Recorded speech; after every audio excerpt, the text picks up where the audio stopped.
was drinking a lot, so I was drinking probably every night, which obviously then adds to your depressive mood over time. I was working 16, 17 hours a day, but not really achieving anything.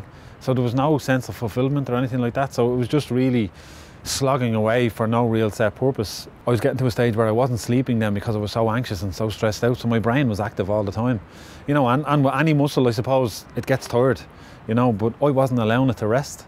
Or at least, you know, anxiety wasn't allowed it to rest. Even though I was trying to go to sleep and so on, you might get 2 or 3 hours sleep maximum, and then you're back into that cycle again, so you're back on that treadmill again. And I really kind of allowed it to spiral to a position where I kind of had to do something about it.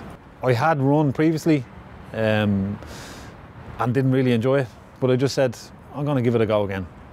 And I started very, very slowly, you know, just getting out to the main road, getting 1 kilometre, 2 kilometres and so on, and just slowly building it up.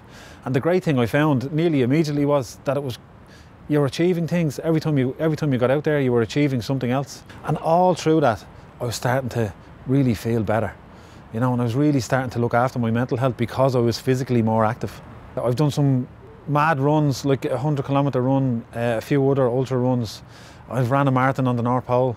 It's great for all of those natural endorphins and the natural chemicals that exercise gives you. It gives you that headspace that you need to get out there and just experience nature and, you know, to really fill your head with a bit of calm.